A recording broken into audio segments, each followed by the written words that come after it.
Para saudara dan saudari yang Tuhan cintai, selamat pagi dan selamat bertemu lagi dalam renungan harian dari Paroki Santo Petrus dan Paulus Argapura, edisi hari Kamis, tanggal 3 Februari 2022, dalam masa biasa yang keempat. Mengawali hari yang baru ini, kita hendak mendengar dan merenungkan sabda Tuhan. Marilah sebelum kita mendengar dan merenungkan sabda Tuhan, kita berdoa. Dalam nama Bapa dan Putra dan Roh Kudus. Amin. Allah Bapa Maha Penyayang, semoga kami selalu patuh setia mengabdi Engkau dan sesama, serta menempuh jalan yang ditunjukkan oleh kebenaran hidup kami, yaitu Yesus Kristus, Tuhan dan Juru Selamat kami. Bersabdalah ya Tuhan, kami siap untuk mendengarkan. Terpujilah Engkau Bapa, Putra dan Roh Kudus, kini dan sepanjang segala masa. Amin. Para saudara dan saudari yang Tuhan cintai, sabda Tuhan yang hendak kita dengar dan kita renungkan untuk mengawali hari yang baru ini diambil dari Injil Markus pasal 6 ayat 7 sampai 13. Tuhan bersamamu. Inilah Injil Tuhan kita Yesus Kristus menurut Santo Markus.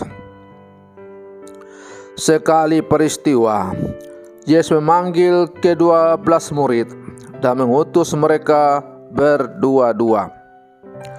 Ia memberi mereka kuasa atas roh-roh jahat dan berpesan kepada mereka supaya jangan membawa apa-apa dalam perjalanan kecuali tongkat. Roti pun tidak boleh dibawa. Demikian pula bekal dan uang dalam ikat pinggang. Mereka boleh memakai alas kaki, tetapi tidak boleh memakai dua baju. Kata Yesus selanjutnya kepada murid-murid itu, kalau di suatu tempat kamu sudah diterima dalam suatu rumah, tinggallah di situ sampai kamu berangkat dari tempat itu. Kalau ada satu tempat yang tidak mau menerima kamu, dan kalau mereka tidak mau mendengarkan kamu, keluarlah dari situ dan kebaskanlah debu yang ada di kakimu sebagai peringatan bagi mereka. Lalu pergilah mereka memberitakan bahwa orang harus bertobat. Mereka mengusir banyak setan dan mengoles banyak orang sakit dengan minyak dan menyembuhkan mereka. Demikianlah sabda Tuhan. Para saudara dan saudari yang Tuhan cintai, bagaimana dan di mana kita dapat mencari dan menemukan Tuhan? Ada orang yang berupaya untuk mencari dan menemukan Tuhan dengan menepi dalam keheningan atau berpuasa di puncak gunung. Ada pula yang berusaha untuk mencari Tuhan di rumah-rumah ibadah atau di tempat-tempat ziarah. Namun, para saudara dan saudari yang Tuhan cintai, sebagai murid-murid Yesus, kita meyakini bahwa Tuhan dapat ditemukan dan dialami dalam dan melalui gereja sebagai sebuah persekutuan orang beriman. Perjumpaan dengan Tuhan terjadi melalui relasi dan persekutuan anggota.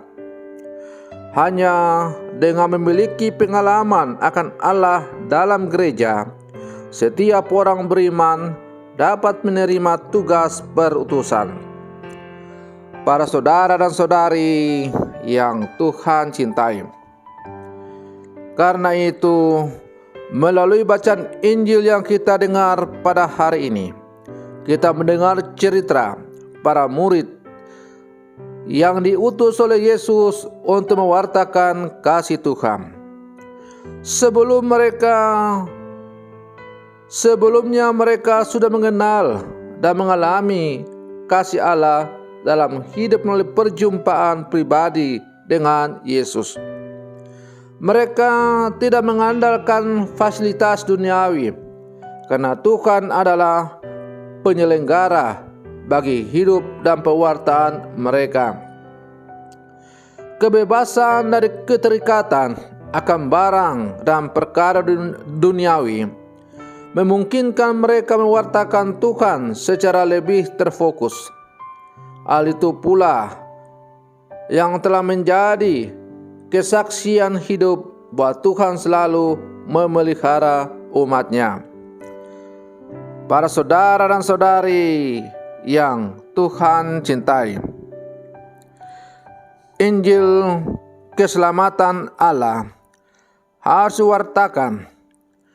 Kuasa pembebasan Tuhan harus dibagikan. Karena itu,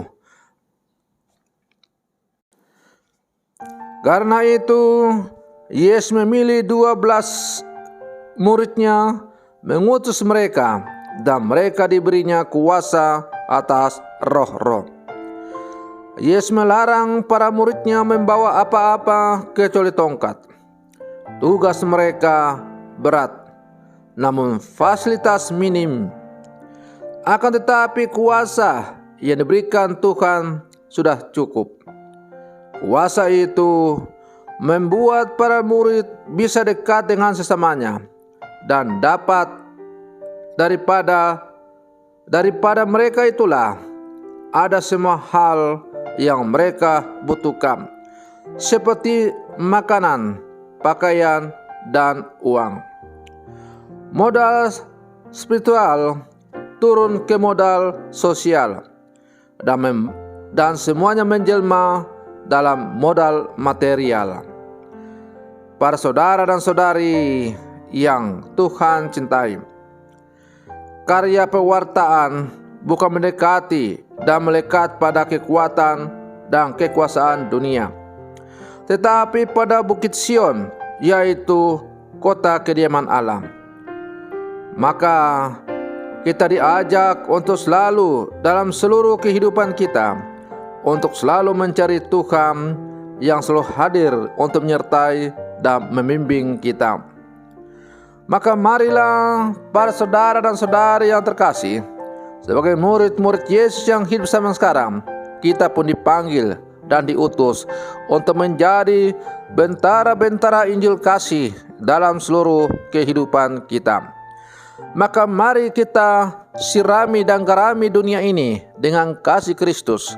Semoga dunia semakin berubah menjadi penuh suka damai, sukacita oleh karena kasih Kristus meraja dalam seluruh hidup manusia-manusia yang hidup di muka bumi ini. Semoga demikian. Selamat pagi. Tuhan Yesus memberkati.